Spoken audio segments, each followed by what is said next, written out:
1914년 6월 28일 아침, 보스니아의 도시 사라예보. 오스트리아 헝가리 황태자를 태운 검은 차량이 강변 도로를 천천히 달리고 있었습니다. 그런데 바로 그날 아침 경호 측의 실수로 행렬의 경로가 급히 바뀌었음에도 마치 그 변경을 미리 알고 있었던 것처럼 한 청년이 정확히 그 지점에서 기다리고 있었습니다.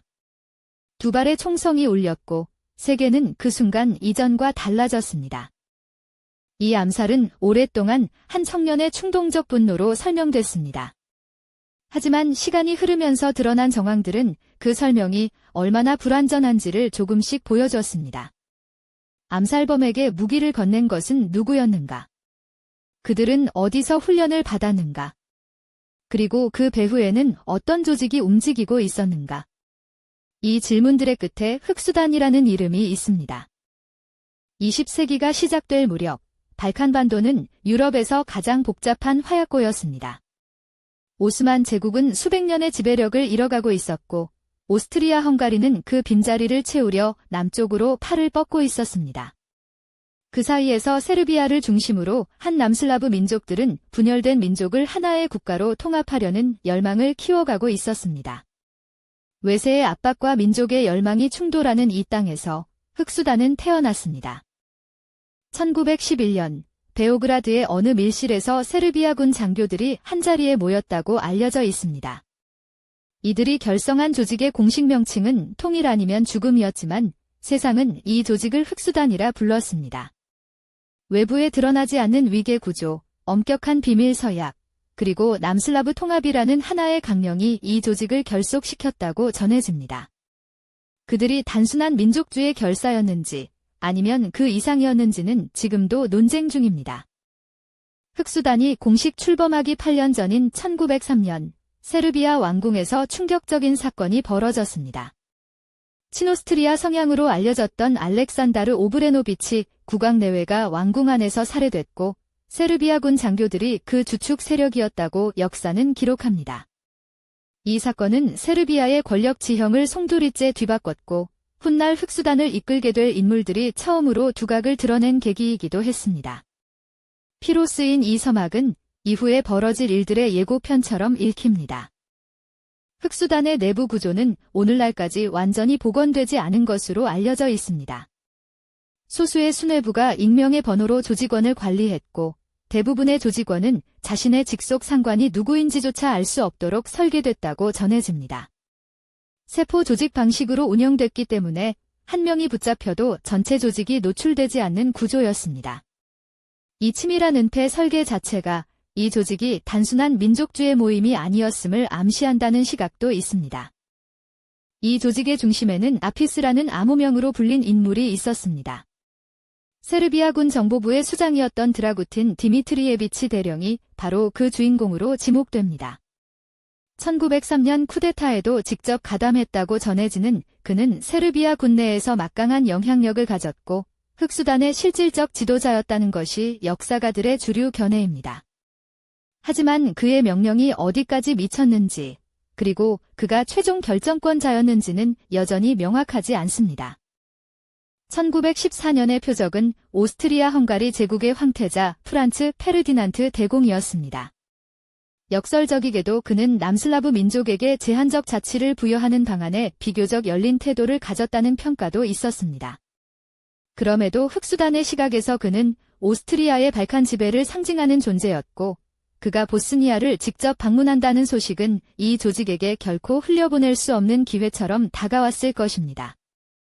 1914년 봄, 흑수단과 연결된 인물들을 통해 보스니아의 청년들에게 접선이 이루어졌다고 알려져 있습니다. 훗날 암살에 가담하게 될 이들은 세르비아로 넘어가 사격 훈련을 받고 권총과 수류탄을 지급받았다고 전해집니다. 이 수준의 준비가 순수한 청년들의 자발적 의지만으로 이루어졌다고 보기 어렵다는 시각이 역사가들 사이에서는 지배적입니다. 다만 누가 정확히 무엇을 지시했는지에 대한 증거의 사슬은 아직 완성되지 않았습니다. 암살을 직접 실행하게 될 가브릴로 프린치프는 당시 19살의 보스니아 세르비아계 청년이었습니다. 그는 남슬라브 민족의 해방을 꿈꾸는 청년 보스니아 운동과 연결돼 있었고 오스트리아의 보스니아 지배에 깊은 분노를 품고 있었다고 전해집니다. 그가 흑수단의 직접적인 조직원이었는지 아니면 흑수단이 지원한 별도의 네트워크를 통해 움직였는지는 아직도 명확히 밝혀지지 않았습니다. 그의 분노는 진심이었겠지만 그 분노를 조준한 것은 그 혼자만이 아니었을 수도 있습니다. 6월 28일은 세르비아에서 비드단이라 불리는 날로 중세 세르비아 왕국이 코소보 전투에서 오스만 군의 무릎 꿇은 날을 기리는 날입니다. 황태자가 하필 이날 사라예보를 방문한다는 것은 많은 세르비아계 민족주의자들에게 의도적인 모욕처럼 받아들여졌습니다. 암살단 6명은 이날을 기다렸고 황태자의 예상 행렬 경로를 따라 강변도로 곳곳에 자리를 잡았습니다. 모든 것이 준비된 것처럼 보였습니다. 행렬이 시작되자 암살단의 한 명이 수류탄을 던졌습니다. 그러나 수류탄은 황태자의 차에서 튕겨나가 뒤따르던 차량 옆에서 폭발했고 수행원 몇 명이 부상을 입었습니다. 황태자의 차량은 가속하며 현장을 벗어났고 다른 가담자들은 혼란 속에 기회를 잡지 못한 채 군중 속으로 흩어졌습니다. 이 시점에서 암살 시도는 실패로 끝난 것처럼 보였습니다. 그런데 황태자는 부상당한 수행원을 직접 찾아가겠다며 병원으로 경로를 바꾸도록 지시했고 그 과정에서 운전기사가 갈림길에서 방향을 잘못 잡았습니다. 차가 멈추고 되돌리려는 바로 그 순간 프린치프는 마치 약속된 것처럼 그 모퉁이 앞에 서 있었습니다. 1.5m도 채 안 되는 거리에서 그는 방아쇠를 당겼습니다. 이것이 순전한 우연이었는지 아니면 어딘가에서 설계된 결과였는지 역사는 아직 그 답을 내놓지 못하고 있습니다. 암살 직후 체포된 공범들의 신문 과정에서 흑수단과의 연결고리가 조금씩 드러났습니다. 이들이 사용한 무기는 세르비아 군의 무기고에서 나온 것으로 추정됐고 세르비아 국경 경비대가 이들의 이동을 도왔다는 증언도 확보됐습니다. 하지만 사건 이후 많은 문서가 소실되거나 은폐됐다는 주장이 이어져 물증의 사슬에는 지금도 빈 고리들이 남아 있습니다. 누군가 무언가를 지우려 했다는 의심은 그 빈자리에서 자란다고 볼 수도 있습니다. 가장 널리 받아들여지는 견해 중 하나는 아피스를 중심으로 한 흑수단의 수뇌부가 세르비아 정부와 독립적으로 이 암살을 결정했다는 것입니다. 세르비아 정부가 계획을 뒤늦게 알고 중단을 시도했다는 몇 가지 정황도 이 가설과 맞닿아 있습니다. 그러나 이 가설의 가장 큰 약점은 세르비아군 정보부 수장이 국가의 운명을 바꿀 수 있는 행동을 과연 정부 모르게 완전히 독단으로 시행할 수 있었겠느냐는 의문입니다. 또 다른 가설은 세르비아 정부의 일부 세력이 이 계획을 사전에 알거나 묵인했다는 것입니다. 세르비아는 당시 발칸 전쟁을 거치며 영토를 확장한 상태였고 오스트리아 헝가리와의 긴장 관계 속에서 남슬라브 통합을 향한 열망을 이어가고 있었습니다. 그러나 이에 대한 반론도 만만치 않습니다. 세르비아 정부가 이 암살이 유럽 전체를 전쟁으로 끌어들이리라는 것을 알면서도 그것을 원했겠느냐는 질문은 가설이 넘어야 할 가장 높은 문턱입니다. 1917년 전쟁이 한창인 가운데 아피스 드라구틴 디미트리예비치는 세르비아 정부에 의해 체포됐습니다.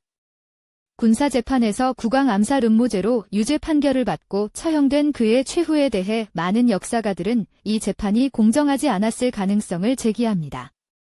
정부의 불편한 진실을 아는 인물을 영구히 제거하기 위한 것이었을 수도 있다는 시각입니다.